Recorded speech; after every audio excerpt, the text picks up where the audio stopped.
दिल्ली विधानसभा चुनाव में अपनी किस्मत आजमा रहे नेताओं की संपत्ति में कितना इजाफा हुआ है? कौन नेता कितना अमीर है? केजरीवाल के पास कितनी संपत्ति है? तो वहीं केजरीवाल के खिलाफ बीजेपी से चुनाव लड़ रहे प्रवेश वर्मा कितने अमीर हैं? सीएम आतिशी और चुनाव लड़ रहे कद्दावर नेताओं की जमीन जायदाद में कितना इजाफा हुआ है? तो चलिए आपको बताते हैं। नई दिल्ली सीट से आम आदमी पार्टी उम्मीदवार और दिल्ली के पूर्व सीएम अरविंद केजरीवाल ने चुनावी हलफनामे में अपनी संपत्ति का पूरा ब्यौरा दिया। उनके पास कितना पैसा बैंक में है, कितना कैश है, उनकी प्रॉपर्टी की कीमत क्या है, कितनी कारें हैं। तो चलिए आपको बताते हैं। केजरीवाल ने कुल संपत्ति 1.73 करोड़ रुपए घोषित की है। चुनाव आयोग को दिए हलफनामे के मुताबिक केजरीवाल के पास बैंक में 2.96 लाख रुपए और नगद 50,000 रुपए हैं।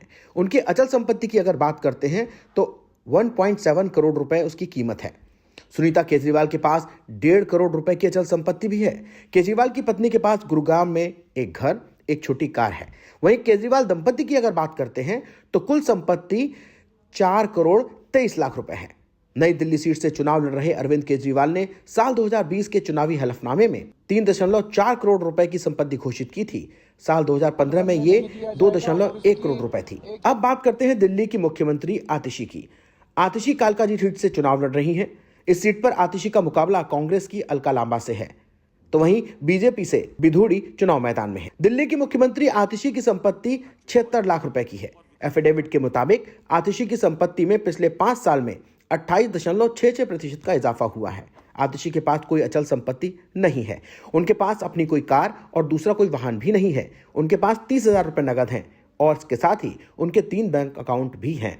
वहीं नई दिल्ली सीट से चुनाव लड़ रहे प्रवेश वर्मा ने चुनाव आयोग को जो हलफनामा दिया है उसके मुताबिक उनकी चल संपत्ति 3.2 करोड़ रुपए से बढ़कर 96.50 करोड़ रुपए हो गई है।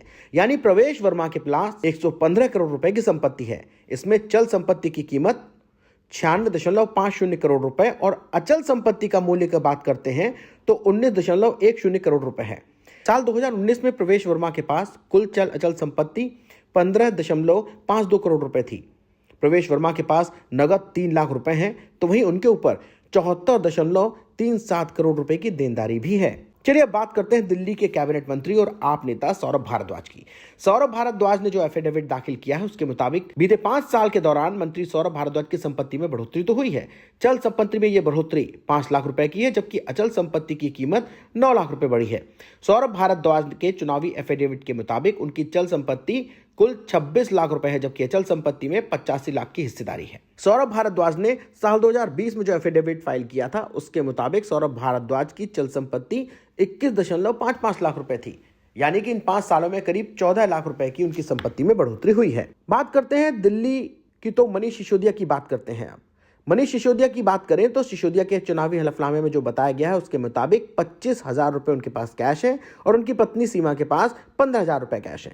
इसके साथ ही पत्नी के नाम 12.87 लाख रुपए की चल संपत्ति है। सिसोदिया ने 34 लाख रुपए की चल संपत्ति कुल घोषित की है। अब बात करते हैं बीजेपी के उम्मीदवार रमेश बिधूड़ी की। उन्होंने अपने चुनावी हलफनामे में जो कहा है उसके मुताबिक उनकी कुल संपत्ति 2,57,42,000 रुपए की है और 12,66,00,000 रुपए की अचल संपत्ति है। बिधूड़ी पर 17,60,000 रुपए का लोन भी है। रमेश बिधूड़ी के पास 30,000 रुपए कैश है, जबकि बैंक खातों की बात करते हैं तो 77,28,700 रुपए लगभग जमा है। आपको बता दें कि 5 फरवरी को दिल्ली में विधानसभा चुनाव के लिए वोट डाले जाएंगे और 8 फरवरी को चुनावी रिजल्ट आएगा। ऐसे में इन नेताओं के एफिडेविट के मुताबिक कौन सा नेता कितना अमीर है, ये हमने आपको बताया।